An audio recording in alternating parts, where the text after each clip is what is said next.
sustainability framework demonstrating agriculture's ability to produce food and fibre sustainably. So this is a panel event that I'd like to welcome you all to. It's proudly and jointly hosted by the National Farmers Federation and the Department of Agriculture, Fisheries and Forestry. We're here in the Australian Pavilion on Food, Agriculture and Water Day. So I'm Sue Ogilvie from Farming for the Future. I'll be facilitating today's session. I lead the Farming for the Future program, which is a public interest research and change program that aims to provide the evidence base, tools and resources for the agriculture sector to understand the relationship between differences in natural capital and differences in farm business performance and farmer family wellbeing.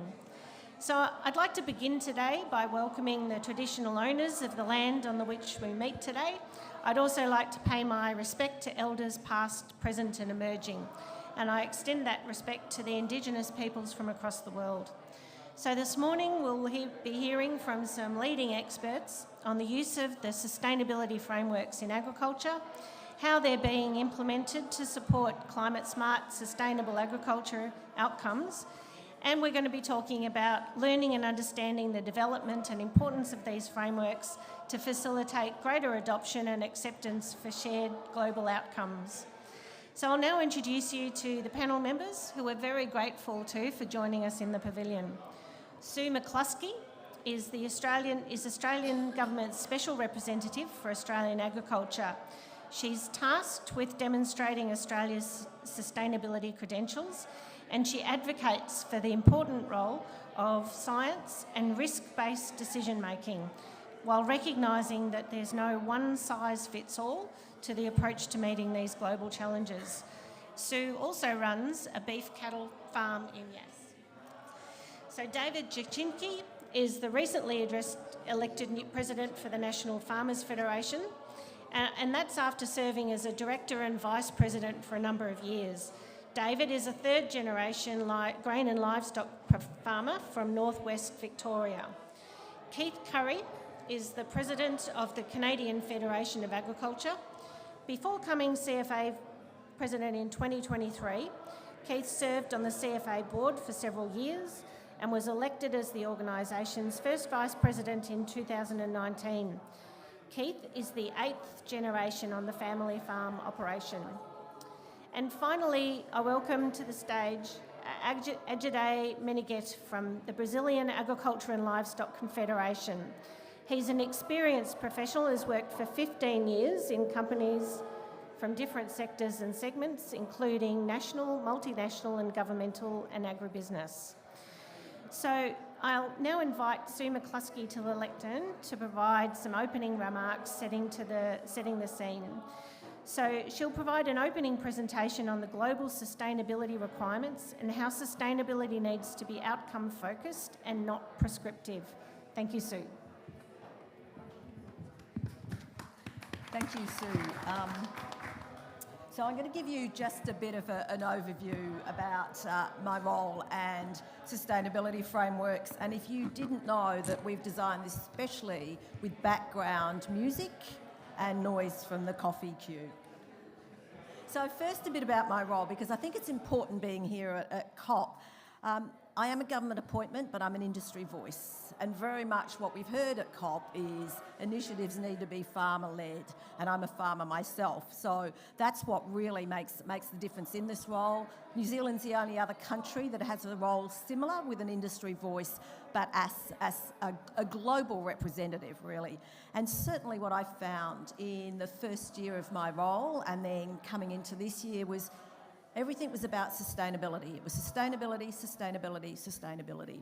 And so what I've been doing is talking about Australia's sustainability, what we're doing in agriculture on a global stage, meeting and speaking with like-minded countries like the Latins, like the Canadians, the New Zealanders and others, and saying, how do we actually get together, collaborate globally? And that's another message that has really very much come out of this COP. So one of the challenges we're finding when it comes to sustainability is really when it comes to trade and market access. And of course the challenges are really coming from the EU. So the key driver from the EU has been the power of the NGOs, really what we've seen around the social licence to operate, and that's driven the push around where the EU's gone on its farm to fork deal, around what we've seen in terms of the EU legislation, what we've seen in terms of sustainability and where their subsidies have been going. And in the EU, they've actually been looking at their subsidies being changing from production to environmental outcomes. I have to say I'm a bit cynical about this. I tend to call it out as greenwashing, because in the EU they haven't got a lot of the data, the measurement and the evidence that actually backs it up. So one of the things I do in my role is come back to Australia and say, we as Australian farmers and Australian agriculture need to make sure that we've got the data and the evidence, because we're going to be asked more and more to demonstrate our claims to sustainability. And we have to be able to demonstrate that with data and evidence, as well as being able to tell our story better in global markets. So one of the things I say, because what we're finding coming from the EU is a very prescriptive and ideological approach, is that we've got to have, there's no one size fits all. We have very diverse environments, climatic conditions, not just across Australia, but across many places in the world, different farming production systems, different industry sectors, different focuses. We have smallholder farmers in a lot of the developing countries. We have some large farms in other places. So there can't be one size fits all. We've got to take a principles and outcomes-based approach, and we've got to be able to allow the flexibility to be able to aim for that, so that we can actually make it fit for purpose for the agricultural specifics that live in each different country. We've also got to have what we call place-based solutions. So that's very locally led solutions, and that comes back to making sure that farmers are really part of this. When we talk about food security, it's actually a distribution issue. I've been quite surprised when I engage in the EU and they say to me, we don't have a food security problem, we've got enough food in Europe to feed Europe. We've got to think globally. There's not enough food in the world, and it's not just about the amount of food, it's about nutrition and making sure we actually can get good nutrition as well as the amount of food. So food security needs to be a broader discussion. We need to be talking about land use and what are the difference, the challenges and the balances with that. So there's a lot of challenges when it comes to sustainability. So what we have in Australia is the Australian Agricultural Sustainability Framework. Now, this is an overarching framework that has been developed, led by the National Farmers Federation.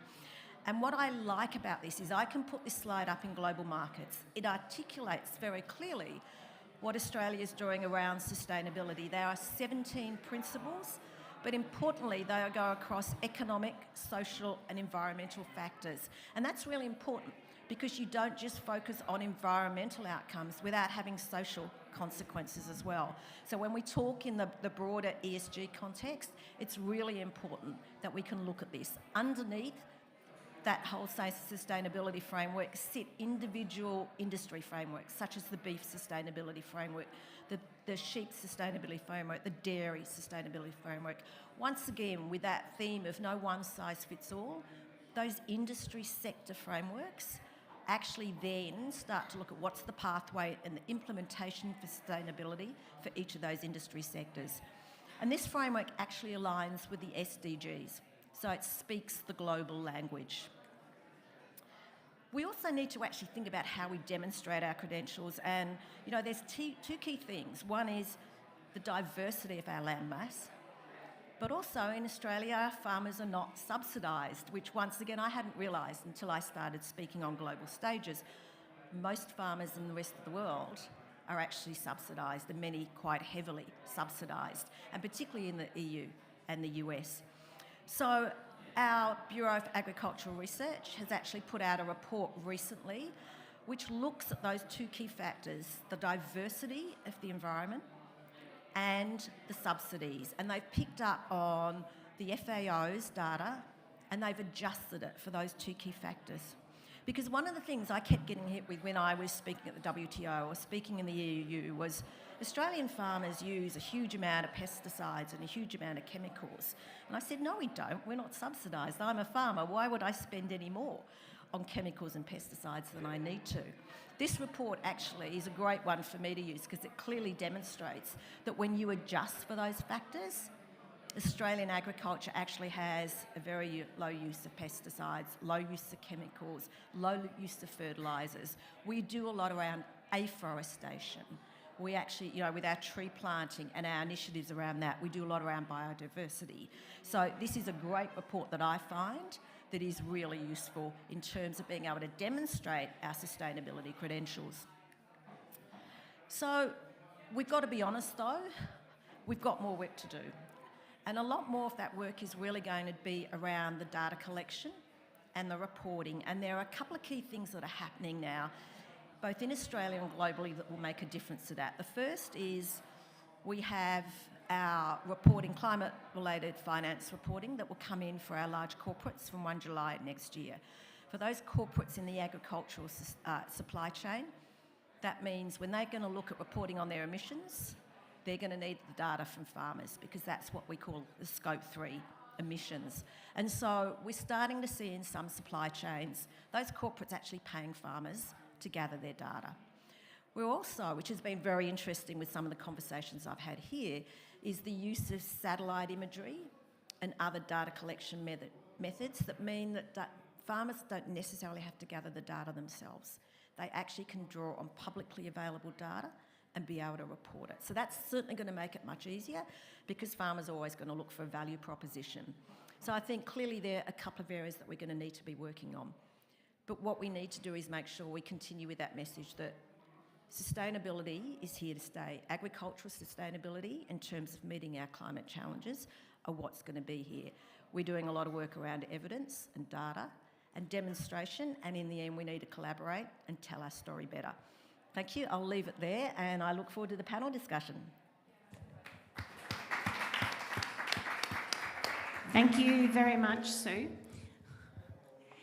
I would like to pose a series of questions to the panel, building from the points that Sue's made. So starting with you, David. Sue's spoken a lot about data and evidence, the need for that. She's also talked about the need for flexibility and not having a one-size-fits-all. So from the National Farmers Federation perspective, how do you see Australia addressing those challenges? Well, first of all, Sue, I reckon you did a really good presentation as far as why we're having this discussion in the first place, which is what we have to frame both the information we're trying to gather and the purpose for what we're trying to achieve. But when we put my farmer hat on, I've got to tell you, it's really hard to take the concept of why do we need to identify or get credentials for something I've been doing intrinsically in my farming operation. Why do I have to explain this? Because surely the proof is in the pudding. I've got a high quality product. We've got globally a demand for it, and shouldn't that be enough? So with my farmer hat on, it's always a challenge to articulate the rationale of why do we need this in the first place? But to the data question, agriculture is a data-rich sector.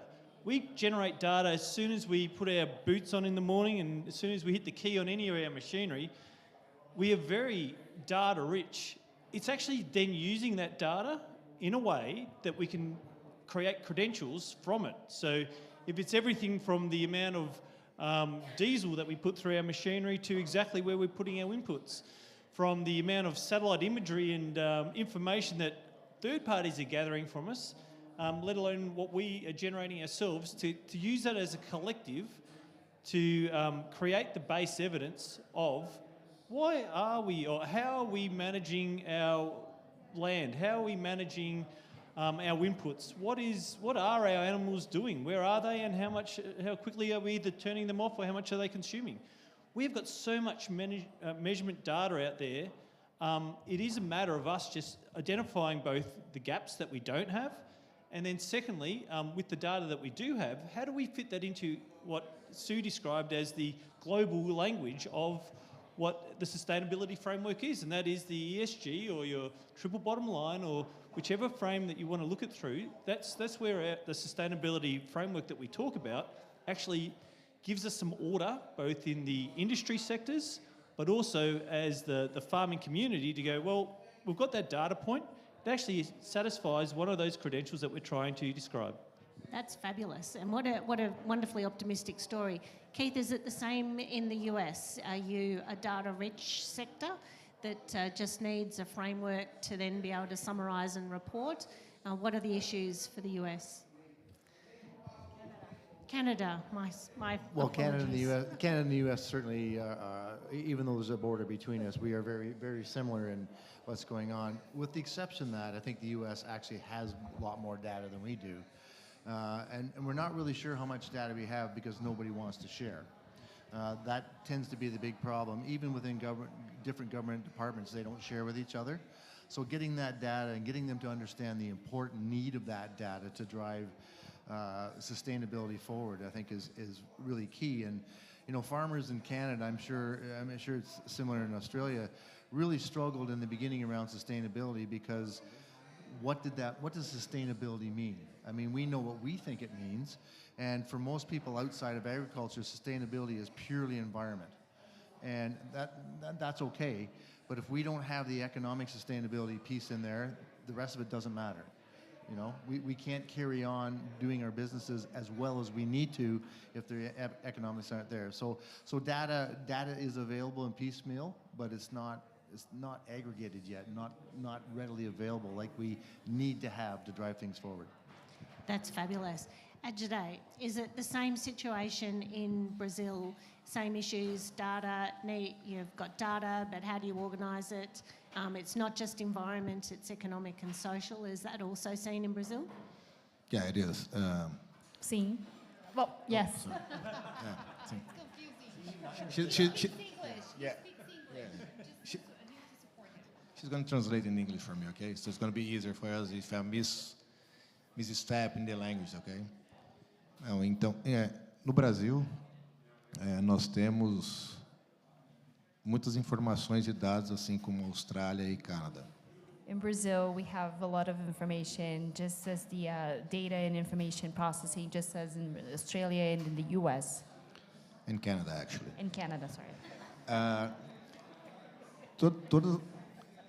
No Brasil, nós temos código florestal existente, muito rigoroso. We have a very consistent forest code. Temos leis ambientais muito rigorosas. Very rigorous environmental laws. Temos 28% do Brasil que é agricultável. 28% of the land in Brazil is suitable for agriculture use. 78% temos áreas de preservação permanente, reservas legais e florestas. Okay, and about 78% of our land is preservation and conservation areas as well. Então, quando nós falamos de dados e mensuração dentro da porteira das propriedades, o produtor rural tem todos esses dados.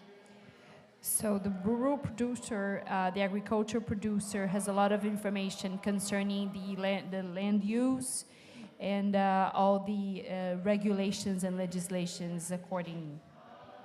Com esses dados, nós conseguimos aumentar a nossa produtividade, nossos manejos de terras e florestas, aumentando assim a nossa competitividade mundial. With this information, we're able to improve our efficiency and production in world level ways. Assim, sorry, because the song is missing me. It's getting inside. Sendo assim, o mundo hoje está vendo a agricultura, está questionando a agricultura, como a agricultura pode ser sustentável. So the world today is questioning how agriculture can be sustainable. Mas a agricultura é a sustentabilidade em si e a solução do problema, uma das soluções dos problemas climáticos que enfrentamos hoje. Agriculture itself is sustainability and can be the solution for all the climate issues that we have. I think. Thank you very, very much for that. Sorry. So, Sue, we've heard from Australia, Canada, and now Brazil with their perspective on what seems to be a very optimistic story about reporting on sustainability outcomes. So, what comments would you have to these countries and to the message? Thanks, Sue. I want to pick up on that first question you asked, which was, why does data matter? And I'm going to take DJ's approach and say, as a farmer myself, why does it matter? I mean, I know I want the data for myself, and I know that what I've been doing on my land has been more sustainable over the decades, because I say if I don't look after my soil and if I don't look after my countries, I won't have healthy animals, I won't get the money, I don't get subsidised, and it won't be there for the next generation. But what I'm seeing in my role is, globally, we are not recognised for this. So we need to tell our story better, and we need to tell our story in two ways. We need to tell our story that is backed up by the data, and that's why the data is important, because when we get challenged with, that's not true, we don't believe you, you use more chemicals than us, we can say, no, here's the proof points, and that's the data that's come from on farm. But secondly, we've got to put the emotion over it, because that's what's coming from the NGOs in other countries, and that's what's influencing where other policies are going that are actually influencing global standards and rules. So we need that data to be able to provide the evidence base, and we need to tell our story better. And so are you suggesting then, and I'd like the opinion of the panel on this, that what we're looking for is to place farmers at a point where they're at the centre of the conversation, actually shaping the future of environmental performance reporting, economic sustainability reporting, social sustainability reporting. Keith, in Canada, is that the sort of thing that you're looking for, is to actually, when we think about the Emiratis Declaration, around agriculture, and we think about the sustainable reporting frameworks, are we actually looking to put farmers kind of in an empowered position to be shaping the future of this data and collaboration? Well, I think if you look at what's happened over the past week, 10 days here, agriculture and food systems have taken a real leading role in a lot of the conversations. And I think for those of us in the farming world, we really welcome that. It's been a long time coming. But as we go forward, and I've had several conversations in the last few days about not wanting to get put in a place where we're recognized. I want to be in the place where they look at us and say, wow, now we have to catch up to agriculture. And that's not on governments or NGOs or society to put us there. It's on us to put ourselves there and make them come along. Right now, I mean, as a farmer and as a person, I'm really good at reacting, to whatever is coming down the pipeline.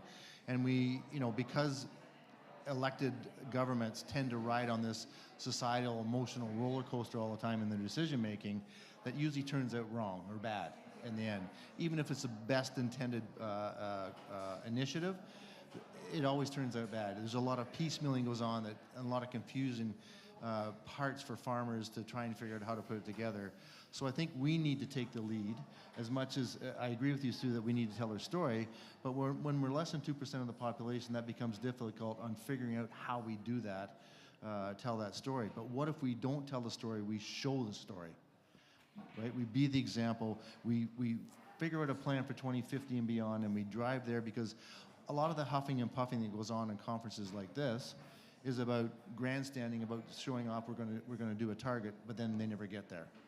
But I think if we take a systematically approach to a long-term vision on where agriculture wants to be, we can fill in a bunch of the sustainability programs within each other's country to make that work. I think we'll get there. That's a fabulous vision, and I'd like to throw my next question then to build on that to DJ.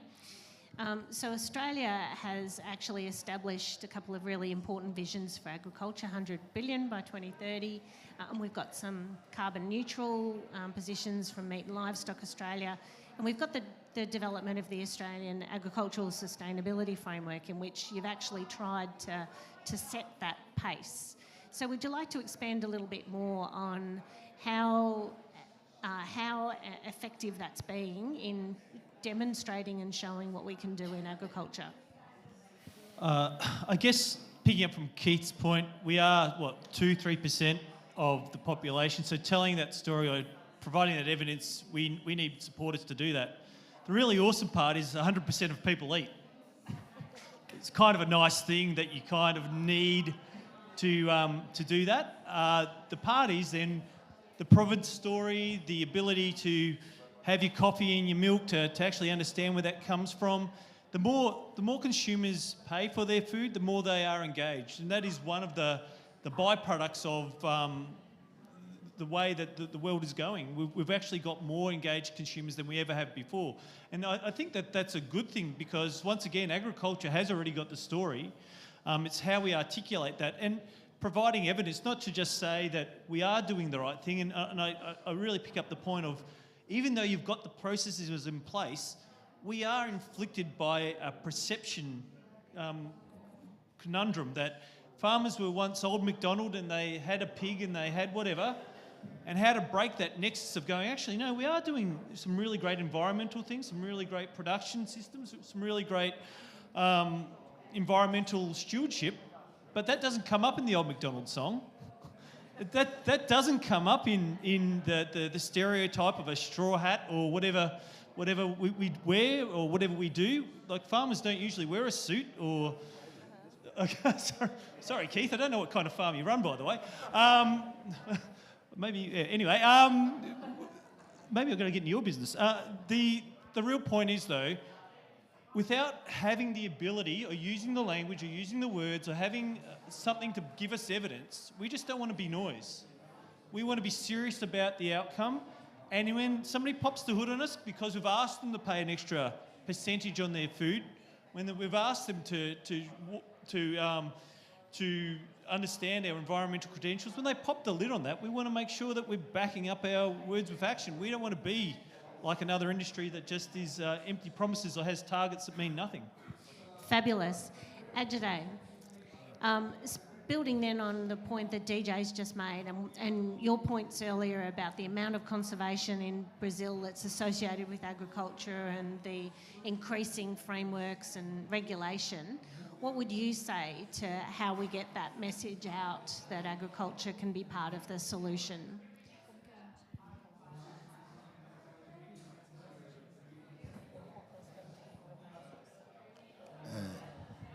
Como eu conversei com o David ontem, Yesterday, he talked with DJ about this a lot.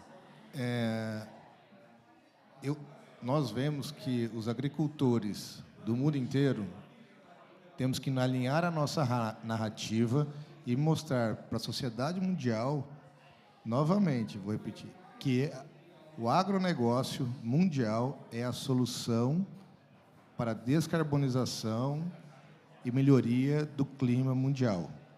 So he understands that farmers and food producers and producers all over the world, they unite in the same purpose. They should unite in the same purpose and should align the narrative of being the solution to decarbonization, not the problem, but the solution for decarbonization and for climate challenges.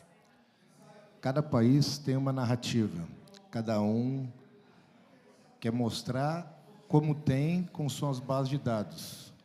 Mas se nós conseguirmos criar uma plataforma, following up de dados com os países que têm maior influência no agronegócio mundial, na alimentação mundial, nós conseguiríamos sim mostrar a todos a importância que esses dados que nós geramos têm dentro da sociedade.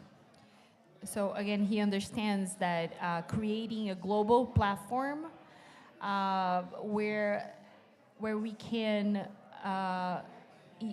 gather all the information that we have and unite the narrative, that's the key to getting our message out. No Brasil, por exemplo, nós temos o plano ABC+, que é o plantio com baixo carbono. In Brazil, we have the ABC plan, which is a plan for low carbon production. Yeah. Nós temos o plantio direto, que é para absorção de carbono e nutrientes no solo. So we also have the plan for direct cropping, Yeah. direct cropping as well. Okay. Nós temos florestas plantadas e temos sistemas agroflorestais para retenção e absorção de carbono. They also have forests, agriculture systems with low carbon production. Nós temos indústrias de biodigestores que produzem biogás, biometano e hidrogênio. We have biogas and biomethane and hydrogen productions connected to agriculture as well. Nós temos plantas de etanol, que é praticamente um circuito fechado. Nós produzimos desde o açúcar, álcool, biomassa, eletricidade, biogás e biometano. Also the ethanol production systems that produce sugar and alcohol and ethanol and biogas, biomethane and biomass as well. Então, se juntar todas as informações de como nós produzimos, com eficiência, qualidade, com redução de nitrogênio, redução de pesticidas, nós vamos provar a todos eles com a mesma narrativa que o agronegócio mundial é a solução para o problema da sustentabilidade. Again, the agribusiness is the solution for decarbonization, and we should be united in that narrative. Thank you. That's fabulous. And so you've painted a picture of agriculture not only producing food, but also energy in some ways and decarbonising rapidly. Now, I'd like to switch gears a little bit.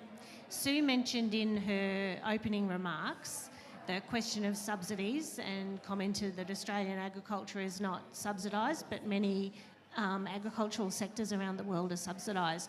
When we're talking about potentially what Ajay has just spoken about, a global platform for sustainability reporting, having some common standards for showcasing the environmental and economic performance of agriculture, is there a danger that we might actually have perverse market outcomes? Is there a danger that we could actually do something inadvertent which might really change market structures not to the advantage of economics? Would any of you like to address that question? Yes. No, I think, getting back to my earlier comment about leading, and instead of having somebody write the roadmap for us, we write our own journey. And I think that's how we get out in front of the potential danger of that happening if we allow our regulators to create that framework for us. And it really should be a partnership. At the end of the day, we do require regulatory framework. That's a necessary evil that we have to have. But sometimes it chokes us if it's not done correctly. So engaging with our respective governments to make sure that we are looked at and seen as and used as a partner in this whole process, I think is the way to go. And we can, personally, I can take a lot away from the past 10 days here. Some encouragement that there's recognition that they do need to talk to us. So now when we go back home collectively, we do two things. We work with our governments, but we also make sure that we keep talking to each other as farm organizations. As I was saying before we got the panel going, is the best thing we do is steal from each other, steal the ideas. The way you run a plan may be different than the way we run it, but conceptually it's the same. So how can we use each other to make sure we don't run into that danger of it going wrong? When you talked about subsidies, Sue, just very quickly, we're battling with our next door neighbor, who's our biggest trading partner, who generally get about 40% of their income. The farmers, 40% of their income comes from the mailbox. In Canada, it's about 4%. That's a huge competitive disadvantage. So how do we level the playing field? We continue to farm better, but at some point in time, we can't catch up to that 40% subsidy market. So that's fabulous. DJ, would you like to comment on that question as well? My basketball coach used to always tell me that you've either got to lead, follow, or get out of the way. And so very much like Keith has said, it is about leading the conversation, about making sure that we are utilising the knowledge that we have built through our R&D and sharing that within agriculture, because it's even though we are competitive competitors to the consumers, we actually have got so much in common that the outcomes we can produce globally together is pretty amazing. And the best part about ag, and picking up on the fact that we are cycling carbon, we are actually one of the industries that both emit but also draw carbon out of the atmosphere, is as long as there's photosynthesis, as long as we're engaging in that plant system to both grow our seeds and our animals, we are actually integral to the whole solution of both feeding, clothing, and also managing the carbon cycles. And carbon is one of the things we're focusing on, but also when we talk about biodiversity, we talk about some other social aspects of stewardship, of the fact that besides government, agriculture is the biggest stewards of the land globally. That is an awesome story to tell. And the population, I agree with Keith, I don't know if it's pictures, sound, word that we have to do, but the recognition of how much impact that agriculture has on daily life that people don't recognise. And it's not that we need fanfare.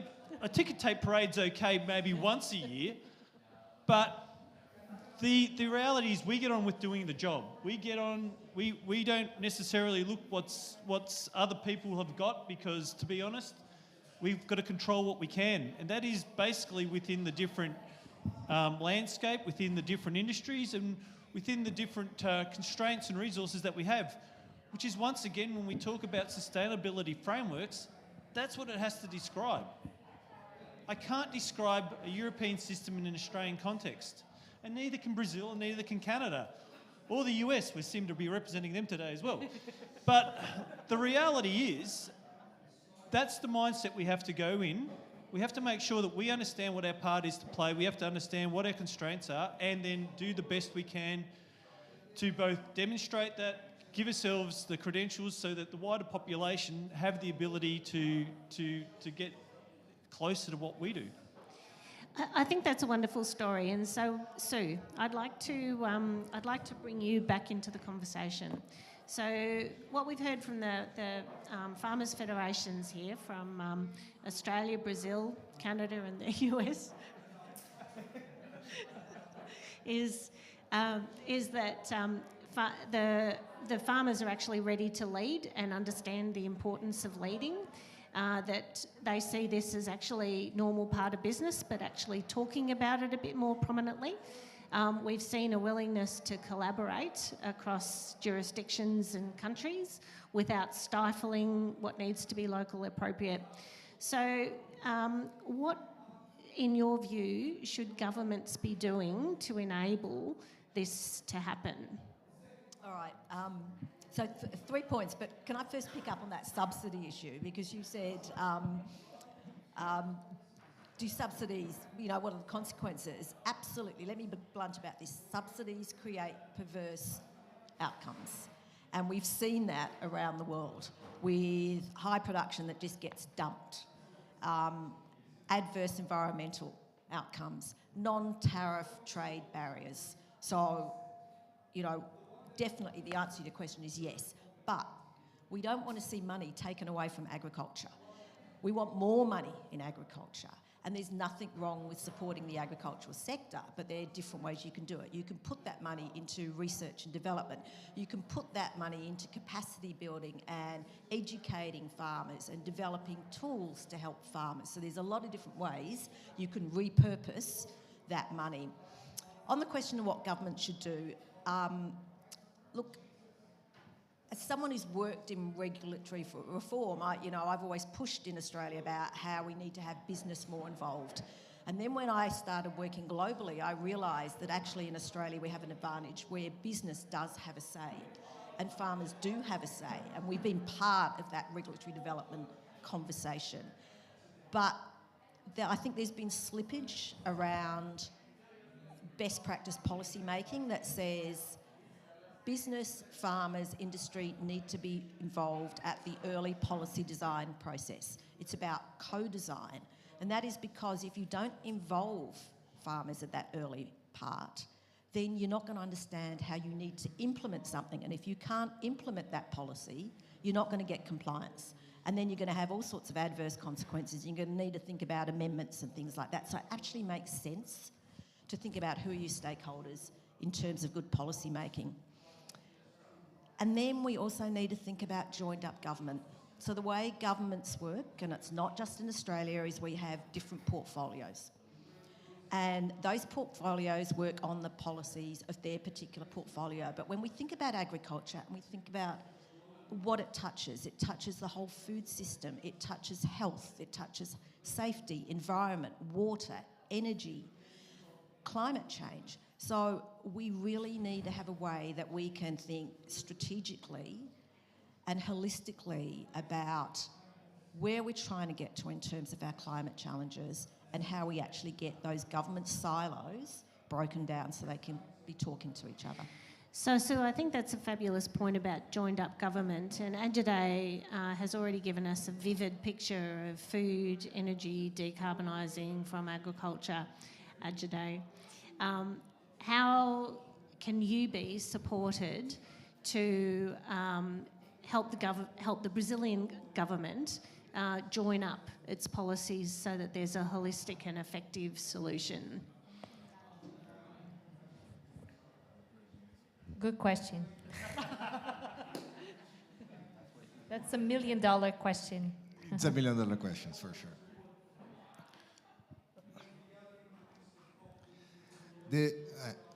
Uma das formas seria depende do tipo de governo que nós temos. It depends on the type of government we have. No Brasil a gente mudamos o governo recentemente. There was a change in government in Brazil recently. E eles são mais voltados unicamente a pensar no meio ambiente, não ouvindo a agricultura como um todo. He understands that there's a bias in this government that is looking strongly at the environment, but doesn't have a dialogue with the agriculture industry. Estamos fazendo uma força para demonstrar novamente a importância do agro, o que nós fazemos de sustentabilidade, gerando dados, para tentarmos chegar numa conversa e um diálogo que nós consigamos os subsídios necessários para que possamos avançar no tema sustentabilidade. The CNA is doing a very strong institutional push in this government to recover the trust and to make sure they understand all the information and make sure they understand that the agribusiness is the key to decarbonizing in Brazil. That's how we're going to help Brazil achieve its decarbonization goals. Hoje no Brasil nós estamos numa grande discussão ideológica. Estamos com muita insegurança jurídica. O governo quer mudar o marco temporal, não quer validar o Código Florestal Brasileiro, está discutindo o Código Florestal Brasileiro novamente. Então, nós vemos que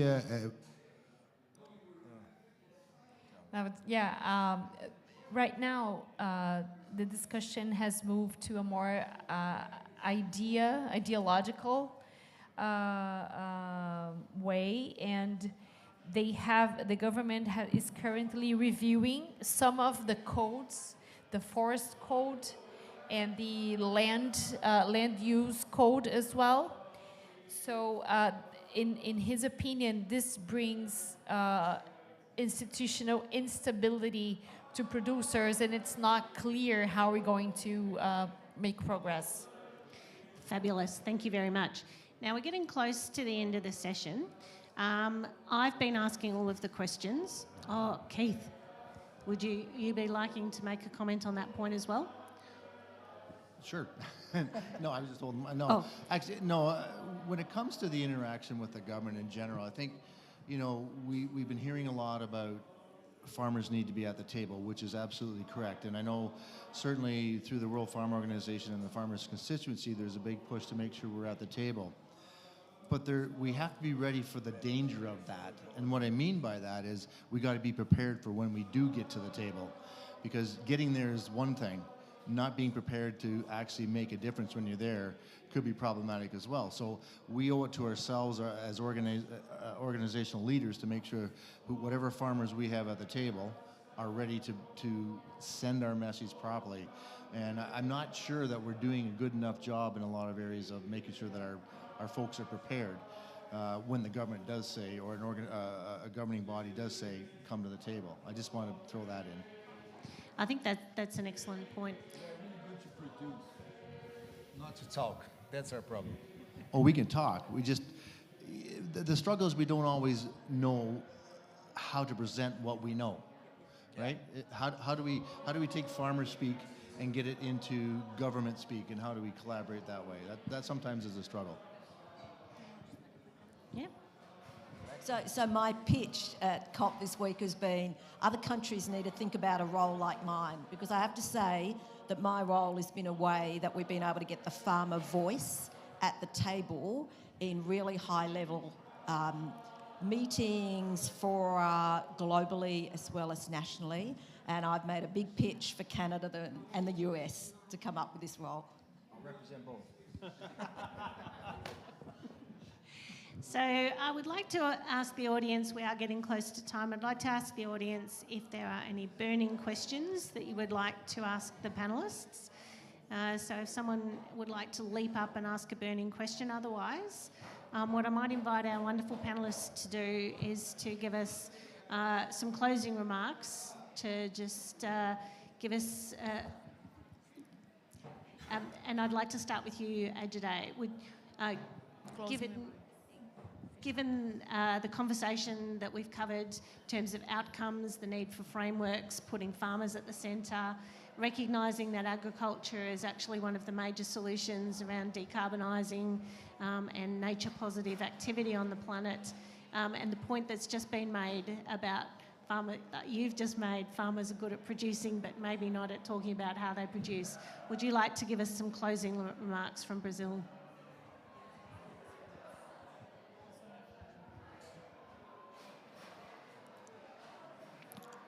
Nossa mensagem from Brasil, repetindo novamente, estou sendo muito enfático nisso.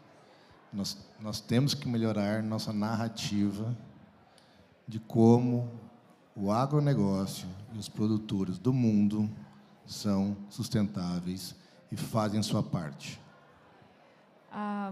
He says he's going to be repetitive, but we need to align and build up our narrative and tell the world that the agriculture, the agribusiness is doing its part.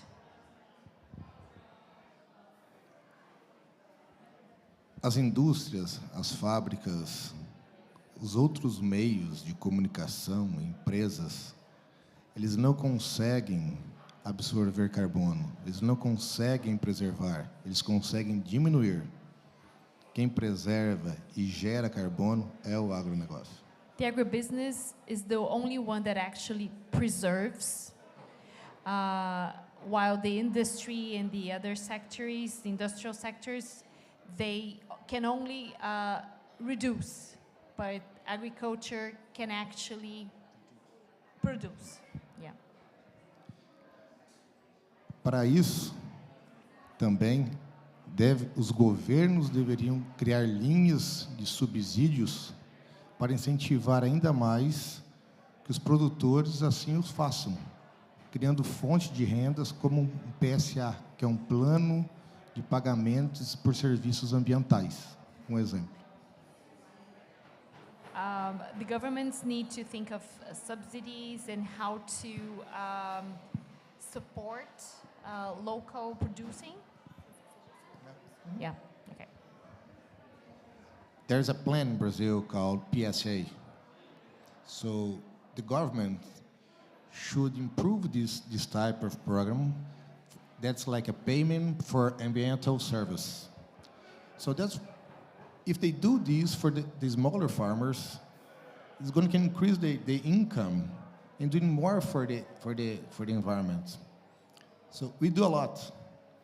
But in the other part, some regulations and governments, they don't look this way.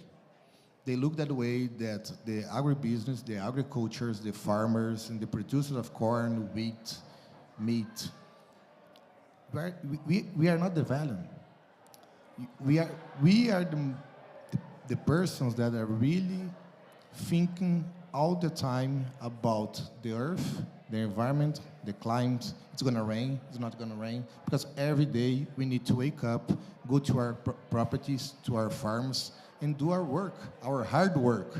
It's not in the air conditioner, it's not with the suit every day, besides you are every day. But that's our real life.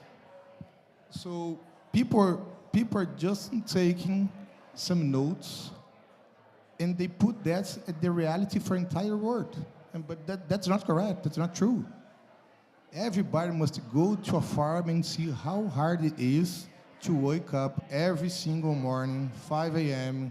to 10 to 20 to 8 p.m. to do our work. No vacation. I'm wrong, Dave? To do what we have to do. And when you walk around and see people say, no, the farmers, the cows, is doing bad things to the climate and to the world. I look at these people and say, have you been a farm? I know. Do you know what I call? Do you have an idea from where milk comes from? Where the lettuce come from, the tomatoes come from? Do you know how hard it is to put food on table? And we are the people who's going to save the world from starvation. And people don't say that. So we believe, I'm truly believing that there is no other way to save the planet, to save the climate changing, if without the agriculture, the forest, the carbonization comes from us, not from any other place. People can do cars, but they have to buy a forest. So until where the people is going to buy a forest? Until where people is going to plant some plants and say, no, I'm carbon free. Show me that you are carbon free. I want to see that. They put CBAN on us. Brazil has to pay the CBAN. The European Union does that. So show me where can I see the forest in Europe. I've been there. They plant near to the rivers. In Brazil, it's impossible to do that. So the world must look for the farmers and where are the regulations and see who is doing his work, who is not. Of course, there's someone that's not doing right. But most of us are doing, but our communication, lack of communication to showing this to the world is punishing us. That's my message. Thank you very much. Keith, speaking on behalf of Canada and possibly also the US, would you like to make a closing remark? Well, I want to kind of pick up on those comments a little bit. And, certainly if you look around the developed nations, on average, society pays about 10 to 12% of their annual income on food, which when you step back and you think about it, it's not very much for something that you eat every day. And some of the battles that we're dealing with right now, and you touched on it early in the conversation about the expectation of having that food there. And it's because we've delivered since the beginning of time high quality, cheap food, and now it's become an expectation. It's not society's fault. And, you just heard the emotion in trying to get out our message that we work hard and we're not trying to kill you, working 80 hours a week to try and kill you with the products we grow. But the reality is when you look at society, you've got a couple with 3 kids who are working 2 jobs and have 3 mortgages and drive a crappy car and their kids are screaming in the back of the van. They don't want to hear our struggles, they got their own. So how do we turn that conversation around to show them that there's value for them in what we are doing and helping to provide to them? And I know that sounds easy, but it's not. But we have to think in that context. I when I'm doing this role around advocacy, I always try at least to enter in a room or a conversation prepared to change my mind. It doesn't mean I will, but I'm prepared to change my mind depending on what I hear. So I think we need to take that concept going forward on how we sell the business of agriculture to society. And I'm not saying that that's an easy thing to do, but I think the concept of how we drive this forward is something we really need to really need to pitch. Maybe we need to somehow figure out how to sponsor Taylor Swift's world tour. You know, that will touch society in a way we just possibly can as farmers. So I just think we need to rethink our approach. That's a fabulous message. And I would just like to make the point officially that Keith does not speak for the United States. That was my mistake at the start. TJ, speaking for the National Farmers Federation, closing remarks? I'm one of those annoying people on public transport that talk to the person sitting next to me. And yeah, not just public. You're right, Keith. I always like to ask people, what did you have for breakfast? That's my conversation starter. And then I go, well, you had bacon, where did that come from? You had eggs, where did that come from? You had muesli, that's awesome. How great it is that A, you've got choice, and B, that you've got an ability to understand what the food systems are. And in all my travels, I love going to those urban gardens. I love the fact that they've got those sectors where people can have a crack at growing their food. And you go there and maybe a third of them are really well looked after, and the other 2/3 have got the variety of weeds, pests and diseases that as farmers we shudder at, because it's tough. It is hard to do it. It's hard to commit to the whole season of producing some corn or tomatoes or whatever they're having a crack at, which is awesome that they're having a go, by the way. But for me, there's a few things out of this conversation. First of all, we've all got thick skin and sharp elbows. That's why we're here. When we have to be in this very heavily noisy space, so we have to make sure that we're doing the best we can to put ourselves forward. We've got to force our way through in some regards. The second thing is we do need to communicate, and it is an us problem. It's not a everybody should understand a little bit more. It's our responsibility to take ownership of that conversation, and that's why we're here. But then thirdly, we've got to have that partnership. We can't do it alone. And that's why, to be quite honest, Sue's role is so important to us. The fact that we have got some government support, the fact that government actually does understand a lot of what we do, and that we have got the ability to have those conversations. We don't always agree, which is absolutely fine. And we can have those disagreements in the right forums. But when we do agree, when we have those partnerships, when we have got linkages across nations, we should be able to use that as our strength, because at the end of the day, we're all doing the same thing. We all want the same outcome. But how we get there and how we organise ourselves in a very dynamic world that continually changes with iPhones and Taylor Swift and everything else in between, to capture that imagination, to capture that bandwidth is very hard. But it's not necessarily the end game. The end game is to make sure that we're producing food that people enjoy and trust, and we are a trusted industry. And then try to leverage that into the future is the challenge. And I don't have the answers by any stretch of the imagination, but we have got some really good things that we need to just build on and continue this journey, because like everything, it's not the destination, it's not actually the journey, it's the company we keep.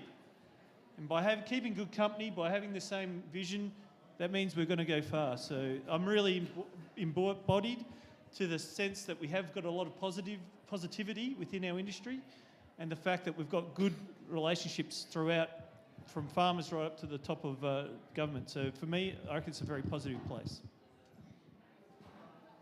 Thanks, Sue. I'm going to be brief, because I think forums such as this, what we've had at COP, we have the opportunity to collaborate, to meet, to share, to discuss, to learn.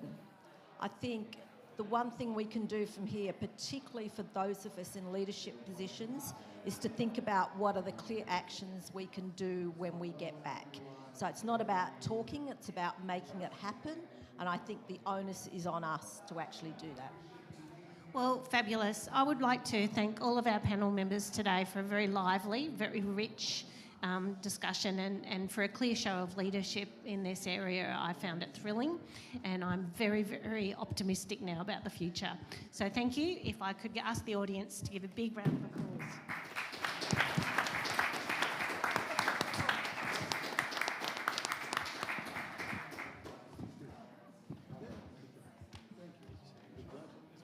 I want to know how you speak so loudly into the microphone. That was fabulous. Boom. No, but not just the voice, but just the